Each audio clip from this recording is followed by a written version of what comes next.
question. Kalau ada yang ingin bertanya silakan, dalam bahasa apapun. Nihongo de mo daijoubu desu. Ya, maksudnya dalam bahasa Indonesia, monggo nanti akan saya bantu untuk menyampaikan kepada Ibu Wendelien. Bisa terkait, it's about the movie, it's about the creative process and editing about the movie. It's okay for the question. Yeah, of course, anything. Yeah, what camera I used, whatever. Yeah, right. Oh, we need it. Yeah. I can hear you.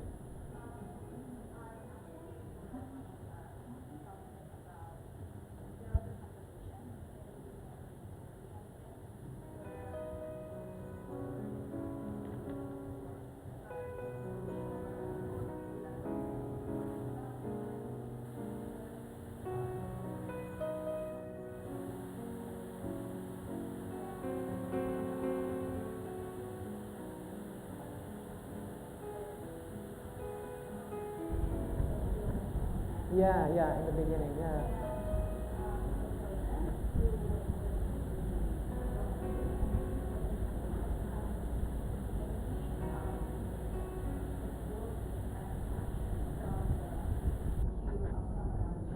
Yeah.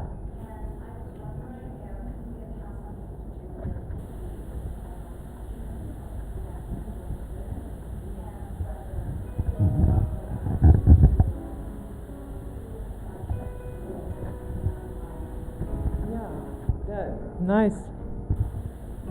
No.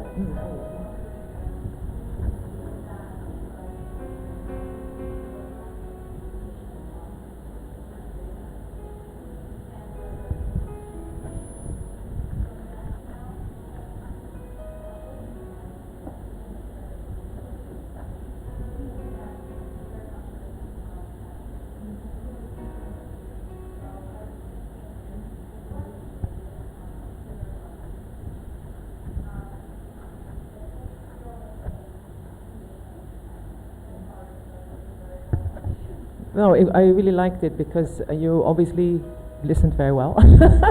And also the interpretation of that is indeed, I mean, we can think about it, let's say. I think it is, for me, it was a surprise to find in the writing of the 1930s, so a long time ago, almost 1 century, to have these feelings being expressed. But I think actually the way that, so this writing was by Hayashi Fumiko, that is subject of the professor here, not professor. Anyway, so she is not identifying herself as loving the same gender, but she has these feelings, and I think it is very beautiful to me that it can be expressed just like that without actually taking on the whole load, if you see what I mean. Not to be like, oh, then I have to decide what I am. No, she just expresses this desire. It's an erotic desire even, but she can, and I thought that was very beautiful. And if you then think about today, I think it's something to learn in a way, no? To not always have to identify strictly, it's like this or like that. No, I think we can be a little bit like, these things can happen and we can actually express it maybe. So I thought that was very beautiful. For me it was touching. Sure. Is that enough answer?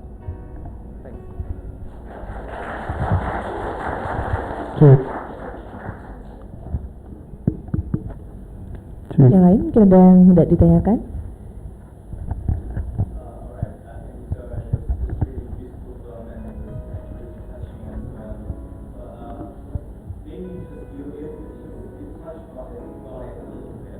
Touch about it a little bit, but I was thinking about, I want to ask you, when you make this film, when you film this, what sort of perspective and expectation you had in mind that you wanted to present to the audience when you filmed this experimental documentary, as you described earlier at the beginning? Maybe just you've touched about this a little bit, but I want to know more about what sort of perspective and expectation that you had in mind that you wanted to present to the audience. Oh, I wanted to show this women about how they write about about sexuality, about desire, and so on and so forth. I think that's the question. What sort of expectation and perspective you had in mind that you wanted to present to the audience? Thank you. Thank you. It goes in two ways actually, because when I work with these people that you see on screen, they have something to tell me. You know, I don't have the knowledge that they have. So they have their own. Yeah, they have their own profession, they have their own mind, they have their own experiences, and these experiences I find very important, so I listen a lot. And I actually, in these films that I did so far, I set up the shoot with a set of expectations, which I will come back to in a minute, but I also set it up with something that I don't know yet. So I don't actually know how these people are going to respond to what I suggest we read and how we talk about it. I don't know. So in the editing process, I do another acrobacy, especially in Japanese, I have to say, that was not easy. But to try and make a certain logic. So in this case, it's very floating logic. No, it's like we go from one subject, and it actually goes quite easily to the next subject, then we come back to this subject. It's a bit floating. It's not like, oh, we're moving up to the peak of the story. So it's a little bit different. But I feel that there were certain issues that were being touched that I expected, of course, because I invited them for that, which was feminism and how does it express itself? What does that mean for how does a woman feel in society? What can they, you know, how do they feel insecure? How do they feel secure? That was one expectation. And then indeed this more queer and more like same gender love situation also, like how do people, my expectation from the participants was, how do they feel that this writing from a century ago is affecting them now? And oftentimes, actually, the younger people did not know this writing. It's old. No, it's not like something that they read. But they were very interested in that it exists, and that actually we think sometimes that there is a progressive movement. No, first people don't think about something, and slowly it becomes more acceptable. But we see it the other way around. We see that actually in the 30s it was quite open. It wasn't open, but there was a writing that could carry it quite easily. No. So this is my expectation from the participants. And I think what I do when I make something, my interest is in how subjects that are not necessarily all completely related, how they start to relate to each other, and how an audience could then make some travel, let's say, through certain subjects together. And in this case, it is also like there are funny interactions about also like a little bit what happens with the wartime. So one person stays more let's say against the military government, the other person goes more with it. So just as a kind of, it's no judgment at that moment, but it's like to sort of touch it and see what does it do, what questions does it bring to us now? How do we think about it? So it is I think maybe the expectation of my work in general is to raise questions in the audience. So not so much to give answers, but to raise questions, to make it available through material, not to say, you know, here's an empty space, I have a question. No, I make available some aesthetic, some idea of relationship, or idea of how we talk about things, and then this maybe sets the audience to think. There is maybe also something good to say, because in the history of filmmaking, I think you could distinguish two ways of doing it. Either there is you could say a tradition that comes from theater. I'm going to name some people, and if you want, you can remember them, otherwise you forget them. But there is a theater maker from Germany called Bertolt Brecht, and he understood that with theater you can activate people, you can activate the mind of people. And so his theater was very much based on the idea that you don't make the audience just consume, you make them active. And how do you do that? It's a particular way of making theater, by presenting something that the audience has to be active to think. What's going on? What should I think? What should I judge? So Bertolt Brecht has influenced filmmakers like the the Nouvelle Vague in France, where Jean-Luc Godard is a very big example. And that continues with the idea of how to make the audience active. And it is a bit my intention, my ideal, let's say. I don't know if I manage, but my ideal is to make the audience attentive, like to have their own questions, not what I say, but your own questions. So that is the intention with the audience.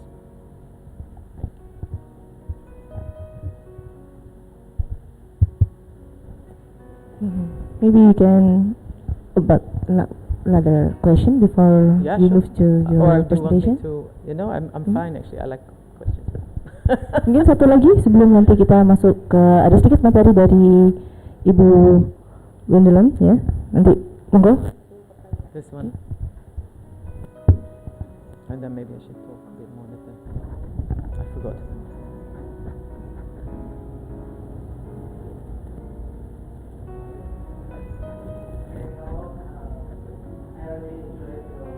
Thank you.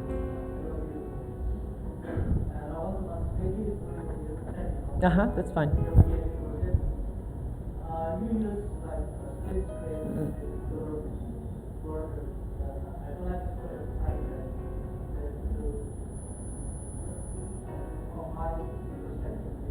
Hmm.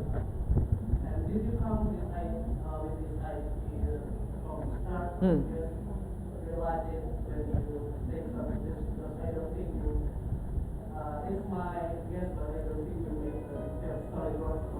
No, I don't. No.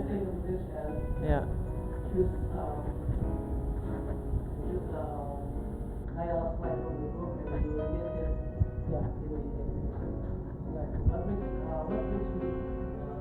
What makes you come up with the two?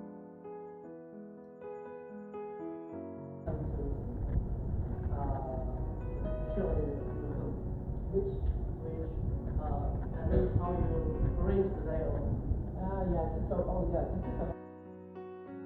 Good question. So this is very technical indeed. The thing about the two images, I had this idea right at the beginning before I start filming, because actually, if you do that, you have to also think what will happen. You cannot, if you do it afterwards, your material might not fit, no? It might not be good. And I thought if I do that, but the most beautiful thing, what happens is when they move and somebody appears out of nothing. This I found the most beautiful. So I thought, oh, if I want that effect, I need to keep on moving the camera. So I asked the camera person, a woman by the way, to keep on moving always, not stop the camera. I mean, not stop the movement. And she doesn't have to fix on the person who talks, we just explore the space. So then I could already sometimes she also got stuck, because people start listening, no? Then they get stuck. So that's quite funny. But anyway, the material was moving enough. And then, so I had that in mind, but I didn't really know why. But I think we all work with a lot of intuition. So when the thought comes, I trust it sometimes. Not always, but when I said, I will see how it works out. But then later I realized that actually it was very much close to this idea of how these subjects just keep on moving, they keep on floating. And it's actually very nice that they move from one screen to the other. So it's also not fixed in one place, as I said in the beginning. It's not like this is a fixed idea. We keep moving, we keep floating. There's a fluidity. And actually, if I go in a certain core, a certain center of what I wanted to do, it is about fluidity, also in gender or a fluidity in sexuality. This fluidity I was looking for. So then it makes sense to have the two fluid into each other. And then the choice, so how I make the edit is a very, very tough, and I said acrobatic because it's no lie, is acrobatic process. When you have the material, I transcribe everything, and then I Google Translate everything, and I print it. So it's a lot, because although I shoot very short, this is shot in, let's say, 2.5 days, because we had 3 locations. So we did one location one day, the Hayashi Fumiko house another day, and then in the library only a few hours. So 2.5 days. But I do that because the people I ask don't have the time. They are not professional actors that I can engage for a week or something. So, but also I want this kind of condensed situation where people are just giving at that moment, and that's it. But then when I have all the material written out, when I have it printed, I start to understand which part belongs to one of my concepts. So where is it about architecture? Where is it about fascism? I'm just naming the other ones. And where is it about love? No. So and where is it even about some kind of form of work, labor? They were all kind of subjects that I knew were in there somewhere. And then I compile. That could be from the beginning of the shoot, could be from the different people, but I compile them together. And then I start to see if I can make a scene out of it that floats into the next scene. So there's nothing chronological about it. It's all kind of more knitted, as you also said, around the issues that I see in the material. And then, of course, it's about the rhythm. Editing is all about rhythm and about what, how does it sound.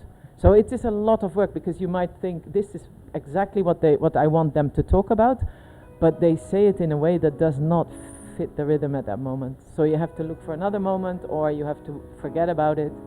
So there is a lot of formal decisions that are not like there may be some time that they talked about something in a way I really liked, but it does not fit anywhere, because it doesn't go in the same flow. And you need to be, I think as an artist and as also a movie maker, there is something very strong in rhythm. Otherwise you don't come across.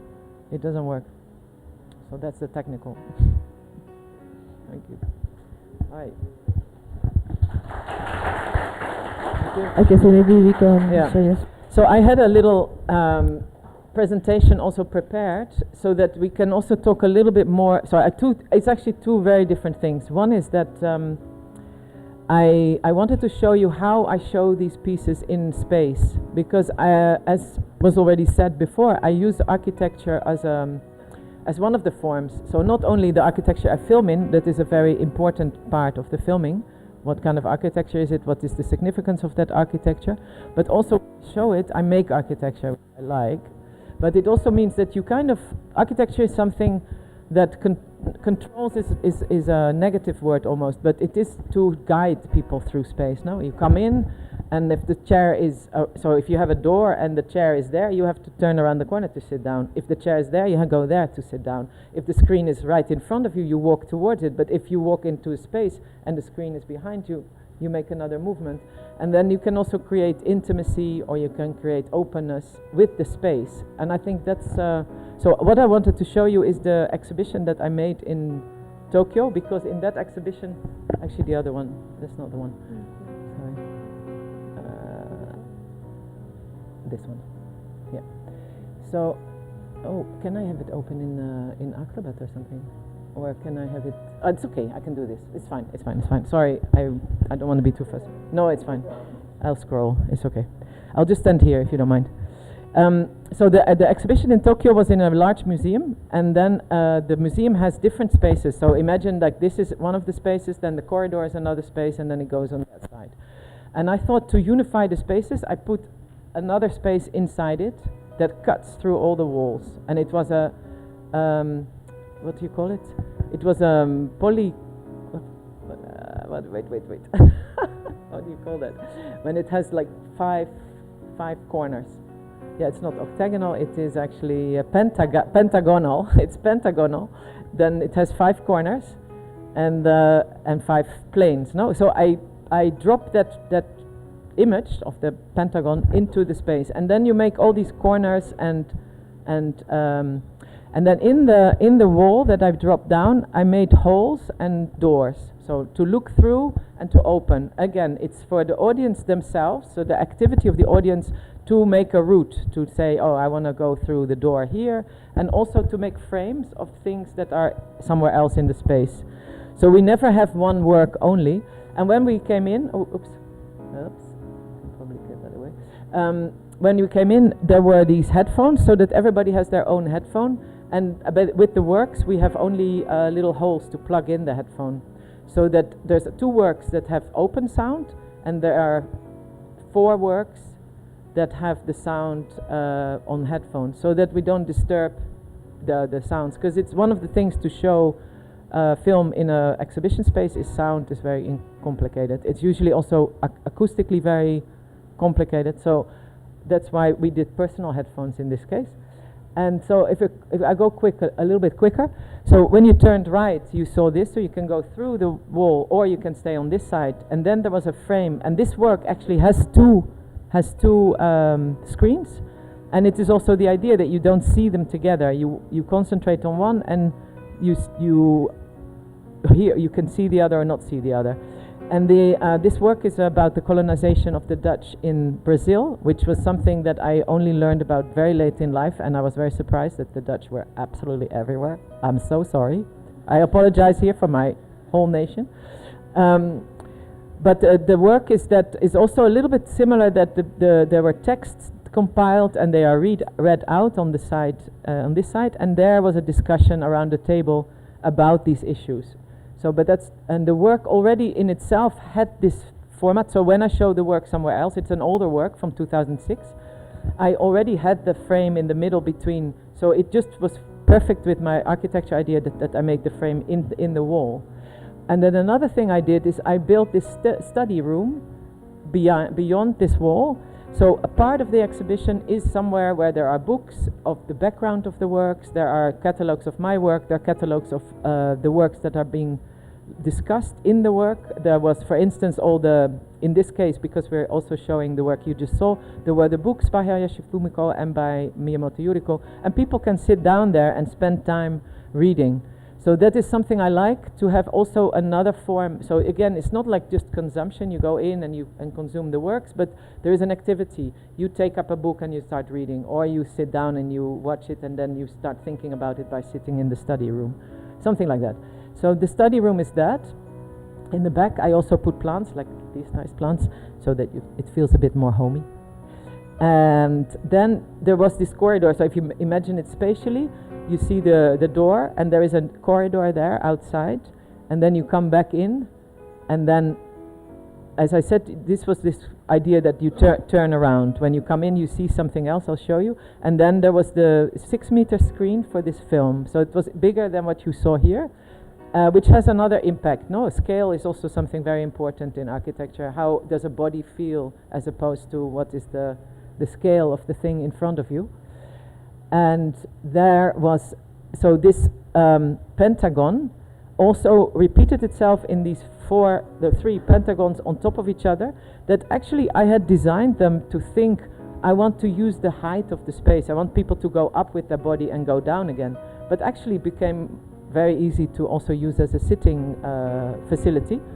So there were, from there you could see that work, but as you can see the backs of the people, I immediately had another work somewhere else to the left here, and that is this work called Here, that I'll come back to in a minute. And as you can see the window there, you see this little square there, that's actually when you come in to this bigger space and you see this. So you actually have a window to already look into the space and see that there you see another work, that is a work I made in Poland, with women who work in the film industry, or in fact they are students of the film school, and so they will work in the film industry. Most of them already had a job, but again it was about the women's position in that industry, which is not very easy because very male dominated everywhere. I mean, I don't think we need to talk about any country. We can see it from the Academy Awards. Now, how many times did a woman director win the Oscar? So far, 2 times. But it will be more. Anyway, so and in the very back there is another window, and through that window we see another work. So it is already like giving you the idea, okay, there are different works, but they also are in dialogue with each other. It's not that I make one cinema, next cinema, that you go in and out. It's actually, these works are already talking to each other. And so this audience was watching Off Girls here, the big screen, and then you could go also there with a sliding door that you could control, could go through the other space. And these are prints actually, that is another form of movie making, because they are lenticular prints. They change when you go by like this. So I sometimes make them accompanying the films. They are scenes from the film that sort of you can stand for a long time.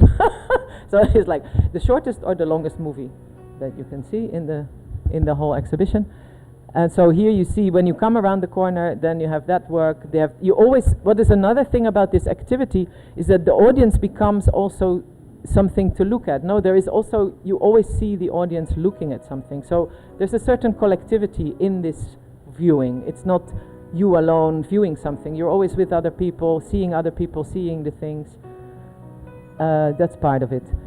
And this is that work, obsada it's called, which is the Polish word for cast, but also for planting a plant in the ground. So it's a kind of a nice thing, a beginning of something. The cast will make the film, but also a plant in the ground will start a new life. This is a shot from that film when we are working. Again, it was very improvised with the group of people I was working with, and at a certain moment we thought that everybody had every role. So even if she's the sound, she was actually only recording the sound, but the camera woman gave the camera, so for everybody to understand which frame to take and what to do with the camera, not to have it in one hand only. So that's, again, I use the height of the space as well, so that work is much higher than other works, and here you can have a bit of sense of spatiality, how it was composed. And if you walk a little bit further, you see back the other two works. And then if you turn around, you see this work, which is also maybe interesting to say. This work I also made a long time ago, in 2008. And this is a Dutch Moroccan rapper called Salah Eddin. And he reads the text that you might know. I don't know if you still get taught about it. It is by Suwardi Suryaningrat, who wrote in 1913 a text in Dutch that was, in Dutch it's als ik eens Nederlander was. That means in English, if I were a Dutchman, and I wouldn't know how it is in Bahasa. But he actually translated it at the time to Malay, which is, imagine, 1913 is still in the middle of colonial time. And so this was, and the text is a very critical text of the Dutch behavior towards Indonesians, especially around one topic, because 1913 the Netherlands was celebrating their 100-year independence from France, because Napoleon had invaded Netherlands 1 century before. So the irony, and again I apologize, the irony was that they wanted to celebrate the independence in Indonesia, right, where they are occupying. So it's a bit shameful. So this Suwardi Suryaningrat, he writes against this, but in a very beautiful, very literary way. It's a beautiful text. And I found this text on a Japanese university website. I'd never heard about it in the Netherlands, so it was quite funny. After that, I also published it. But here, it is read out by a Dutch Moroccan rapper. And just for you to understand, there is a lot of, let's say, multiculturalism in the Netherlands. And one of the big groups is the Moroccans, because in the 1960s, 70s, they were invited to come and work. And then, of course, you know, they stayed, logically. But they never get so accepted, especially not the men, because they're always afraid they're terrorists. And so they don't get so accepted as, like, really Dutch.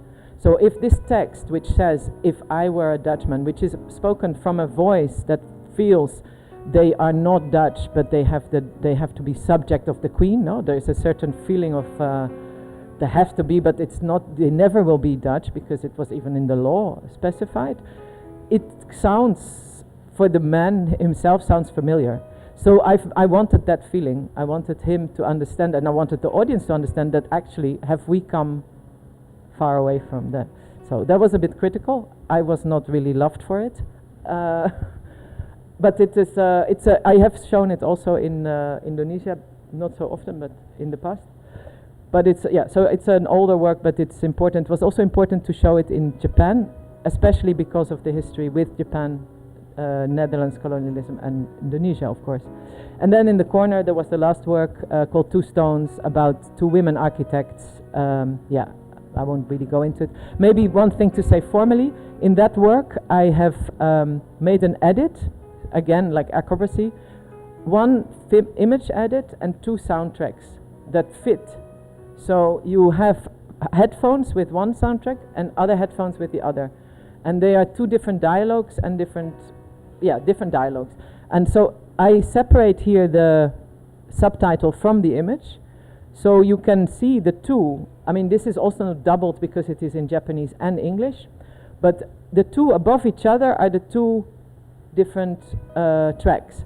And the thing is, if you have one, you will find out which one belongs to your subtitle, but you are immediately aware that actually there could be something else as well. Again, it's this kind of uncertainty and not saying this is it, but making a slippery situation where different things could be true at the same time. And in fact, it is best to see both, because the dialogue and the conversation just expands itself, is more said. So that was that. And I just actually, what I will do is, because I promised to, so this, I went back to this work here, which is also something that's related to Indonesia, because I worked with the idea of keroncong music, which quickly said the way that keroncong music is remembered in the Netherlands is by so what happened actually,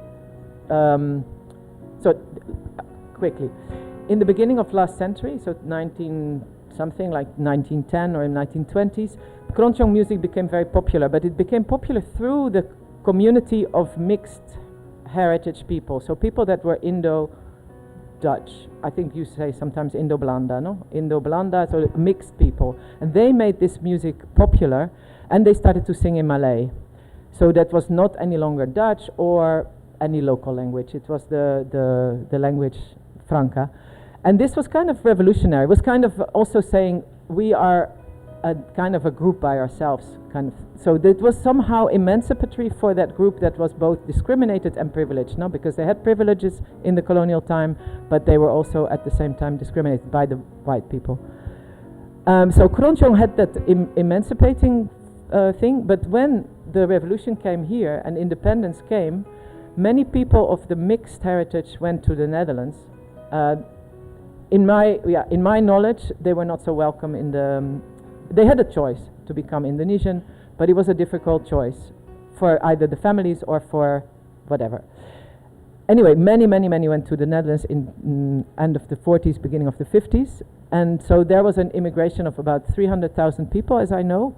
And then this keroncong music became the music of nostalgia for colonial times, for them. And that is actually something that surprised me, that music can be both emancipating and revolutionary, but then it can become the opposite, which is quite funny. The music in itself doesn't carry any of it. It gets this meaning by putting, of course there is music that has more, for instance, through the text or something, has a other feeling that will not change. It will always be one thing. But this was so interesting that I thought maybe it is a way through the music to talk about this particular history, which is complex. And I invited a few younger women from the Netherlands. She is a poet. She's born in Nigeria, but she writes poetry in Dutch. So she was born, and I think till her 8th she lived in Nigeria. So I found it very amazing that her language capacity in Dutch was such that she becomes a poet in Dutch. And the other, so Lara Newberg is actually from this family, from a mixed heritage family. And then there is a band that we don't see called Fred, and that was an all-female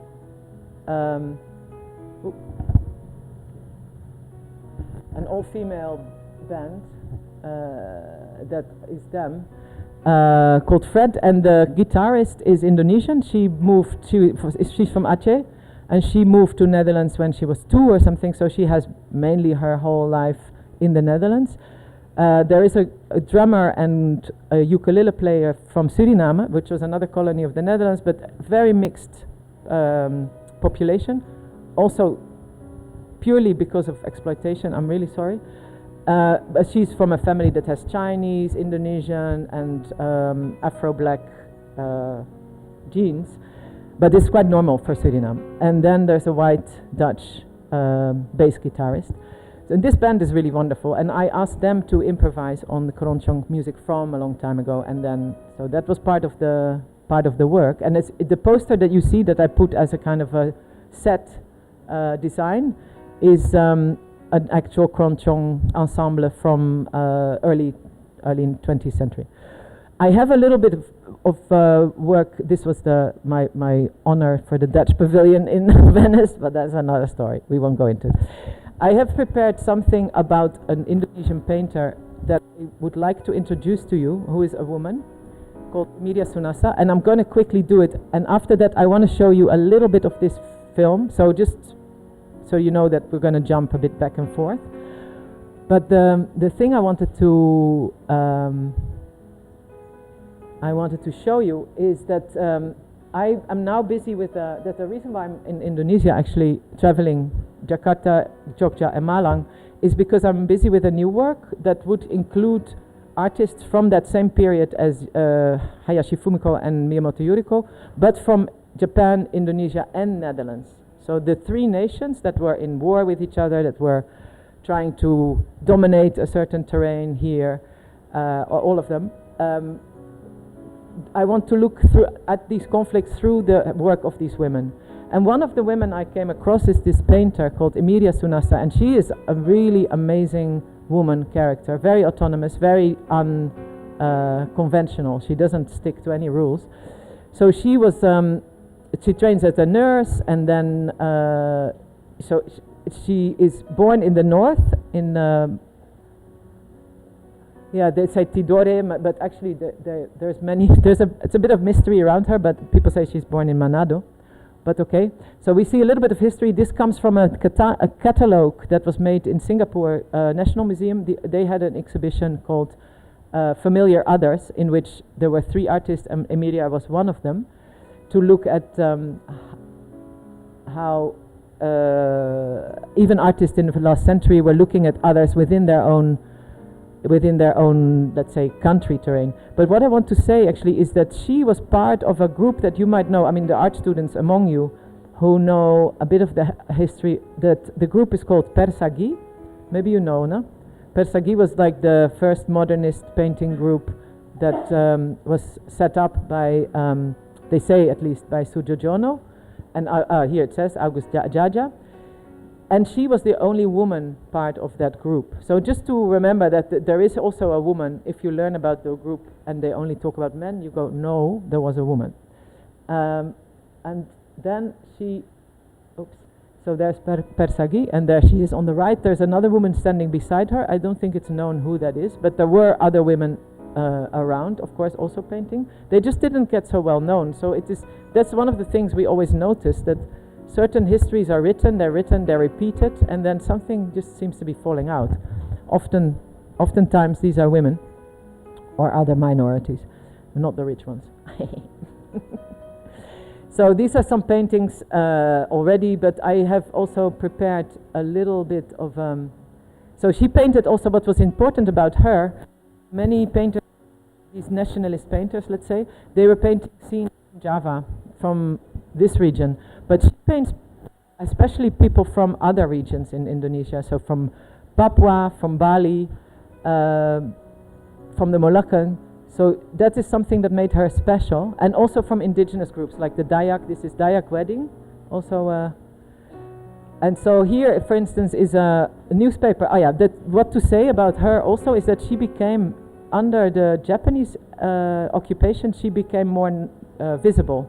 So under Dutch, she was not yet showing at all, and that was partly because the Dutch liked another type of painting. They were not so much into this new movement, this nationalist modernist movement. There was another type of painting called Mooi Indies that the Dutch were more fond of. The group already was a kind of a counter movement against this new Indies, Mooi Indies. So this is the group, the Persagi group. And you see that there on the right corner is Emilia Sunasa. By the time she starts painting, she's already in her 40s. So she's not somebody that always painted all her life, but she did all these other things. Like she was a nurse, she was an elephant hunter, she was an administrator, she like crazy things. Then she started painting when she's in her 40s, and then she really paints a lot. And as I said, during the Japanese occupation, she becomes part of this Keimin Bunka Shidoso. And that she was even the secretary, as it is stated. So she took part in this cultural, let's say it was of course a propaganda machine, but it also gave a lot of national artists a chance to become, they had material and they were given chances to show, so they could develop, and there were prizes to be won. She won some prizes under the Japanese. And this is a cartoon that was made later about this same group of artists, and again she's on it, so it is very clear that she's part of the group. And here is also interesting as a page of the women's movement, and this is 1958 already, where she's also mentioned as one of the sort of visible or notable members of women's movement. Just so to see about a rich life. This is the Dayak wedding that you saw more in black and white above. So painting about indigenous habits. Oops.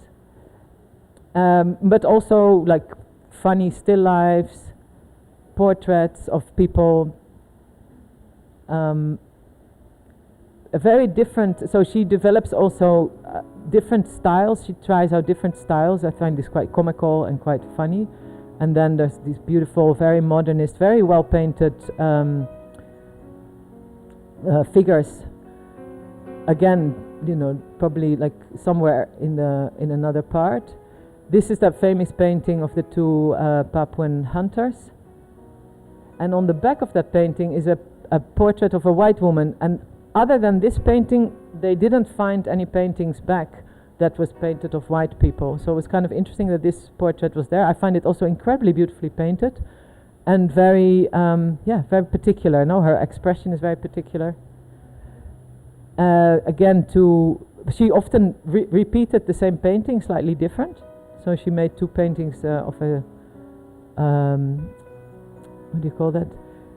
A bow and arrow man, and somebody with also again these two paintings are people from Papua that she was actually close to. She had Papuan friends living with her in Jakarta, where she was living. And a very different painting with a velvet curtain that must be, again, is more like a colonial household or a colonial situation. And then people from Bali. Here I find it interesting also that this is a male figure but also very feminine, painted with a flower, not knowing if this is true. This is not found, this painting, but only a reproduction, which I also find very interesting. The back of somebody, clearly maybe somebody waiting for a man. And also this very open sort of body, naked body paintings. Suddenly she started painting a whole series of that. This one also very, more towards her own feeling towards female body. Again, because there is also something, I mean, we can talk about it forever, no? In painting, how is a female body treated by male painters? But she takes it to herself and says, I do my own thing with a female body. I make it my own. Here I like very much, this is called The Family. This is one of my favorite paintings. Because this family is obviously, is not a singular family. Like it's different colors in the family. And so I find it really interesting. She's not married. She lives with different people. She has a very alternative way of having family. This could be like, I don't know, could be a queer family, could be any family. But this is her idea. And then she becomes more, let's say, influenced maybe by things that she saw from Europe and try out very different types of representation. I also really like these, this one specifically, very nice. So they are from later in the 50s. So and then this is the last one that they ever found of her. So 57, more or less the last. So also again more like expression, no, more like a moody painting, more about her own, maybe her own feelings. So I just wanted to introduce you to this painter as part of the talk, so that maybe you find her back, maybe you find other things about her. I think at the moment she is gaining a lot of attention. There will be more books about her, more exhibitions and so on. So it's kind of nice that this comes more to the foreground. But as I said, we could, maybe we can, how much time I have left?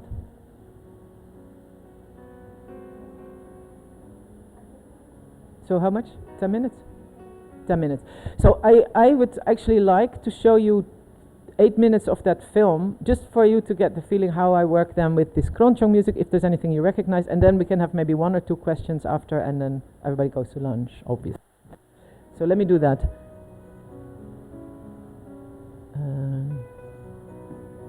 I think it's here. No, it's okay. I can. Normally I do it. Fail to open. Okay, then we just do it via your.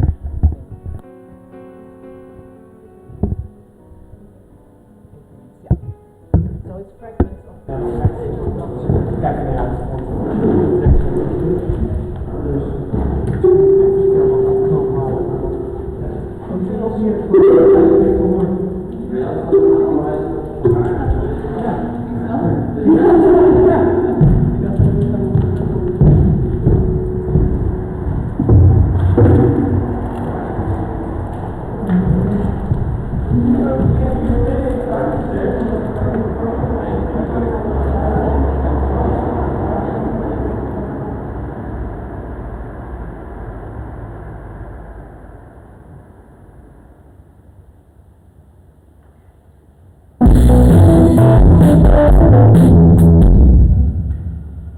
echt de muziek van de straat eigenlijk. Jongens op gitaren. En ja, gitaren, ja, men speelde, als je er echt bij wilde horen bij die elite, dan speelde je piano.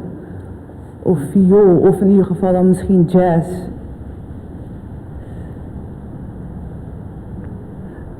Altijd als ik Kronjong hoor, raak ik erdoor geëmotioneerd.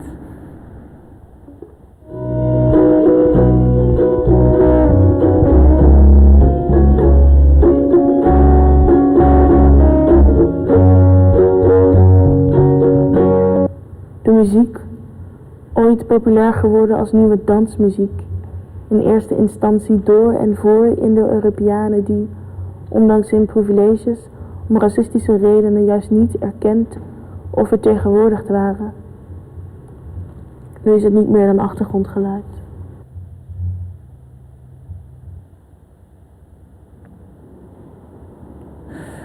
En toen dacht ik ook, die muziekstijl die ik ken vanuit huis, wat ik dus inmiddels associeerde met Indisch, dat leeft ook nog voort in Indonesië. En dat zijn klanken die je ook in de moderne popmuziek in Indonesië nog wel terug hoort.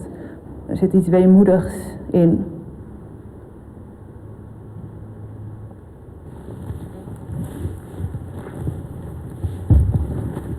Te midden van de klanken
land waar je niet geboren bent, maar nooit de weg naar terug hebt gevonden. Zoals de warmte van een baan, waarvoor je warme en koude wind tegelijk. Waar ligt de schoonheid in de liefde? Is fictie en houding ten opzichte van de allemaal alleen aardig tegen ons omdat we kinderen zijn. Hoe zou ik bewegen als ik gast was in mijn eigen huis? In mijn eigen huid.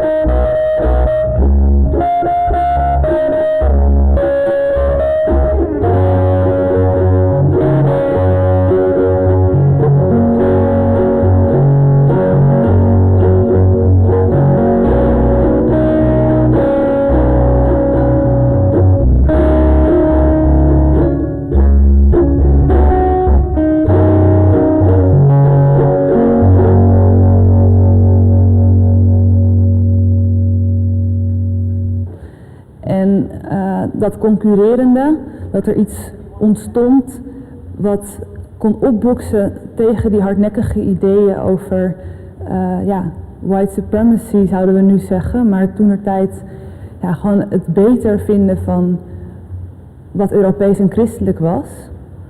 Dat concurrentie kreeg van muziek gemaakt door niet-witte mensen in een taal van niet-witte mensen. Ja, dat is natuurlijk eigenlijk revolutionair geweest. En de sociale klasse waar mijn oma toe behoorde, die consumeerde die muziek niet echt als iets wat nou echt werd gewaardeerd op culturele waarde. Maar eenmaal in Nederland werden de klanken van Kroenjong, de muziek van heimwee, naar een tijd die inmiddels voorbij was.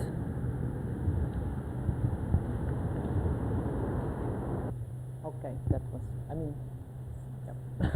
don't turn the line.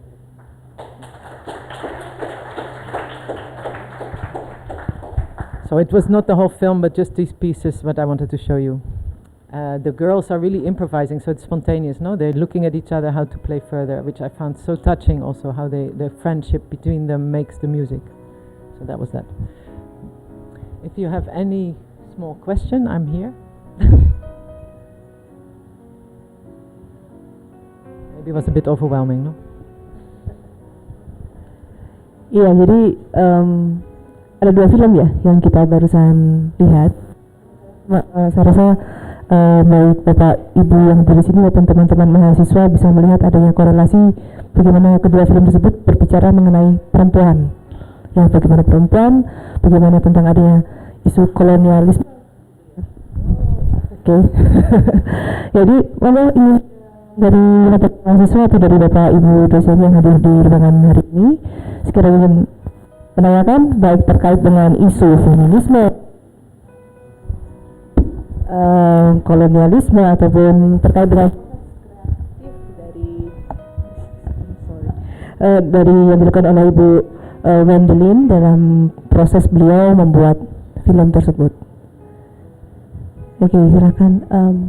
Ada yang bertanya di atas?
funny because I didn't really think in this way. I looked at women that to me look like very autonomous, or they do something. Either for the first time, for instance, I'm looking at the first female filmmaker in Indonesia, Ratna Asmara, and the one in Japan called Tanaka Kinuyo. She's not strictly, both of them are not strictly the first ones, but the first ones that really have a career in making film, not acting in film. Yeah.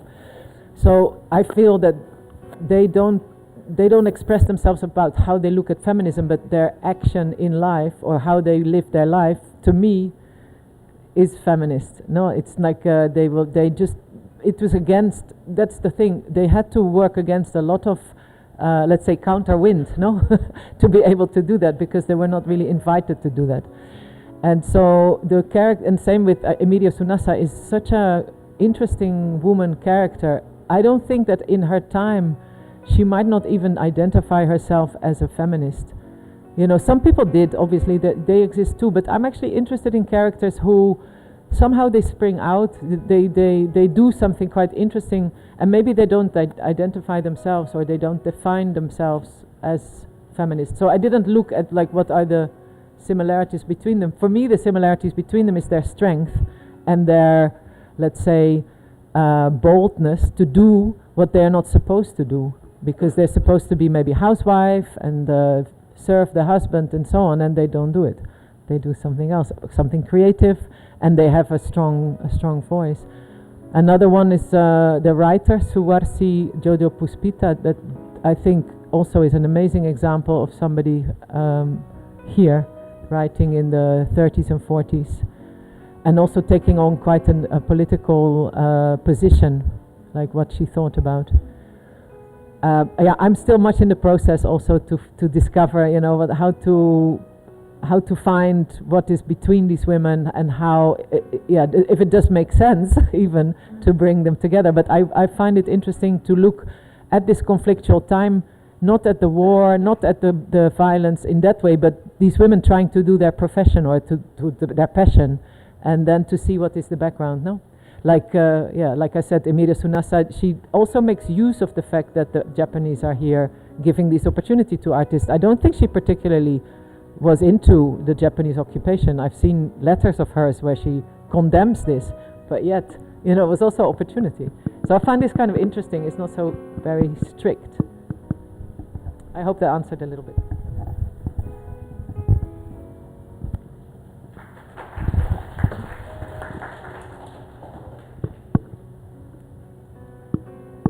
Baik, halo.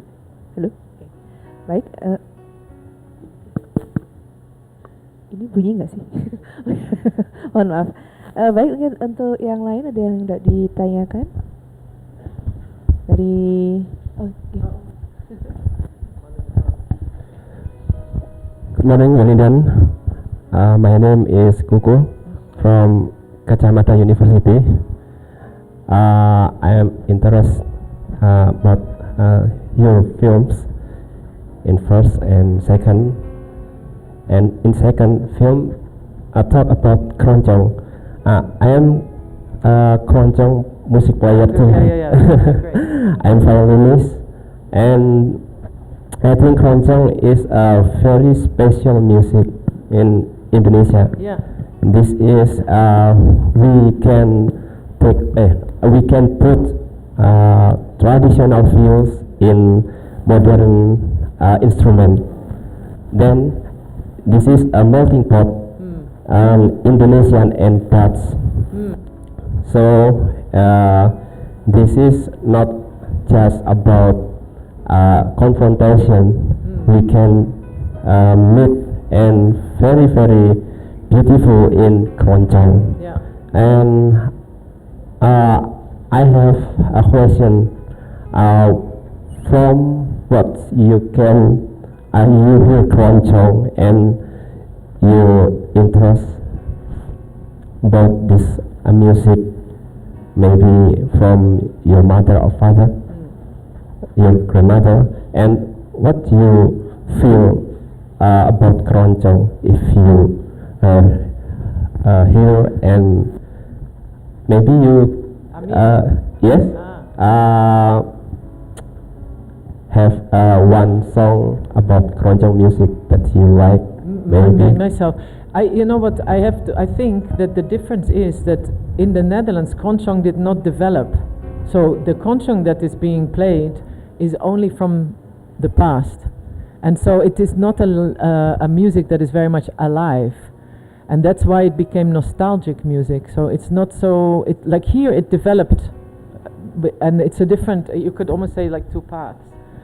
And so what we know and what I react on is not so much like what it really does to me, but I feel it is, I mean, the funny thing is, because for instance, my daughter was taught Lina Bobo in school.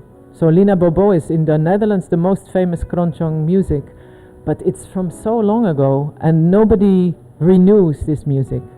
Do you see what I mean? So I think the feeling around keroncong here is very different. Your feeling about keroncong, yes, keroncong music. Yeah, because it came in a different way to our, let's say, territory in the Northern Europe, and it stays only in one period. It doesn't develop. I know, I mean, I worked with some, oh no, it's not true, sorry, that nonsense. I didn't work with it, but it's for me, it stays in the past, and that's why I don't have so much connection with it, because it stayed in the past. That's all I can say. Okay, Selesai. Thank you.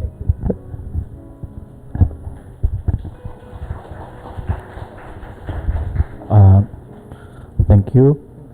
I'm just wondering your previous, creative process in making this interesting film as a Dutch filmmakers. I would like to know further about your purpose, your objective in voicing or reimagining colonization. Is it related also to, for instance, the agenda for cultural diplomacy regarding your position, for example, as Dutch filmmakers? What is meant with this film? I mean, in relation to Dutch, its Indies, and also Indonesia for you. Well, I think that my position is very critical of also of the contemporary way. I mean, I make work like this since 2005, and the conversation in the Netherlands was not towards the colonization at all. It was more like, what do we do with the Moroccan boys because they misbehave so much? So I combined these things. I said, well, if we want to look at the problems now, maybe we should look to the past, what we did. And so the works are always critical on what happened in the past and how, and then there was a lot of knowledge missing, which is changed. If you think about in the last 10 years in the Netherlands, everybody's talking about decolonization. We're aware of what happened in the past, we take it seriously, etc. But I think it was very much part of the process of getting to that point. So I think what my purpose with the work is to make this awareness, like that the behavior that we have now, and maybe even arrogance towards the world, is not coming alone. No, it came and it had a history that was trying to dominate the world, and we should think about it. We should think, what does that mean? You know, what does it mean today to have that as a past? How do you undo that in yourself, to try and make yourself aware that maybe your judgment of the rest of the world is wrong? You know, like maybe you think, oh yeah, well, you know, we've always been better, but maybe you should think about it twice. So it's more this idea. So I think if you say cultural diplomacy, I always think like how the Dutch would like to be seen is not what I say. So it's not so diplomatic, actually. I'm always a bit sorry. But I mean, it became a very important and a very, you could almost say popular topic now. But it has taken a long time towards that, so yeah.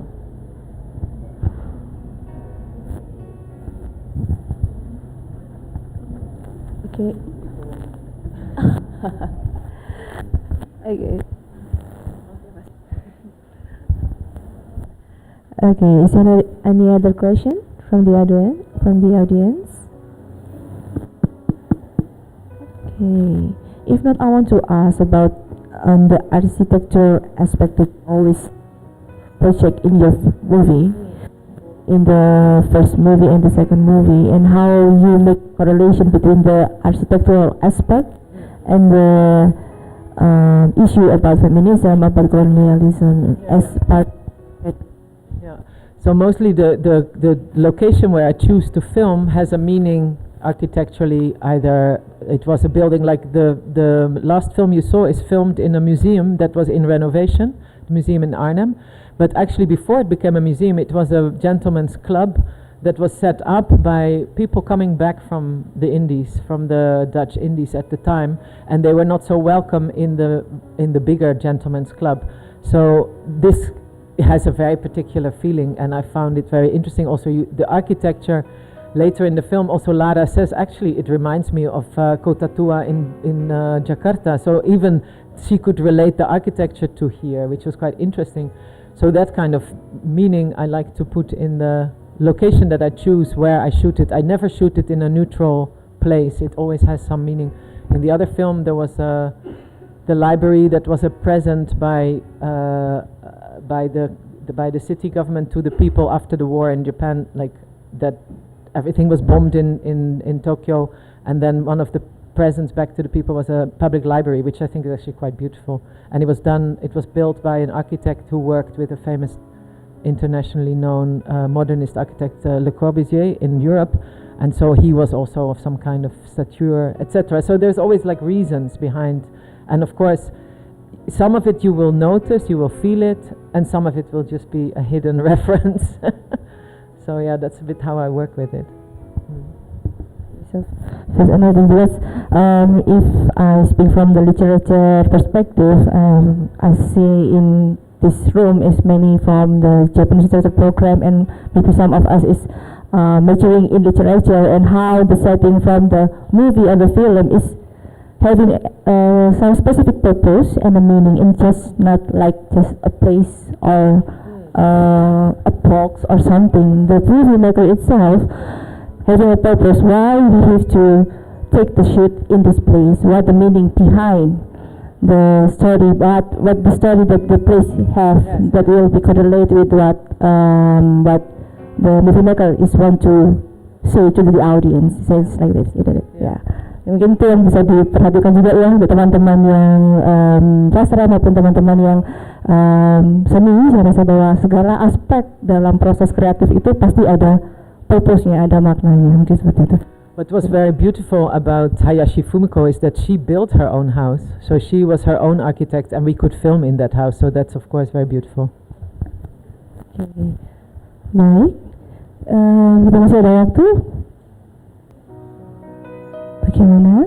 Ini sudah lapar atau bagaimana ini? Tentang sekali ya. Yes, it's a lunch time ya. Baik. It was a long session, no? Well, quite. Thank you. Thank you so much. Okay.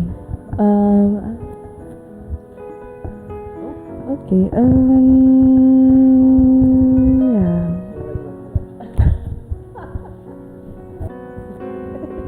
Okay.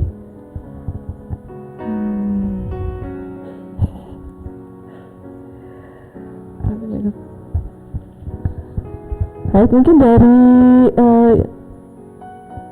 Ibu Ketua LIH mungkin ya, Bapak, Ibu, ini belum ada bertanya, mungkin ada yang ingin disampaikan? Gak ada. Alright. Is anything else? Give to the audience regarding what the movie or your future project, maybe you can. Okay. I say some last words, which are a big thank you, because it's so nice to sit here and see all of you looking at me and at the film, and I feel there's a lot of attention, and it's really, really very touching, and I'm very grateful, because it's beautiful to come here and share this with you. So I thank you, and I wish you a really good lunch.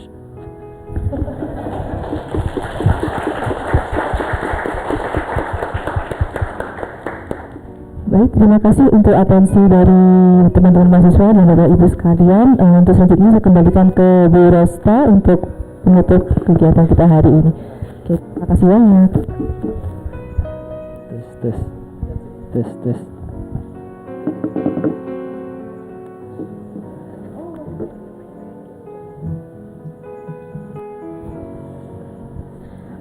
Okay, thank you Ibu Wendelien for such insightful discussion today. We are very honored to have you with us here this morning, and for Ibu Made to bringing us a very productive session today. Well, we come to the end of our academic endeavor today. On behalf of the Faculty of Cultural Studies, I would like to say thank you for all of your participation today, and have a great day. And see you on the next public lecture. Jangan lupa untuk scan QR code-nya ya di flyernya teman-teman untuk diisi. Oke, terima kasih. Wassalamualaikum warahmatullahi wabarakatuh.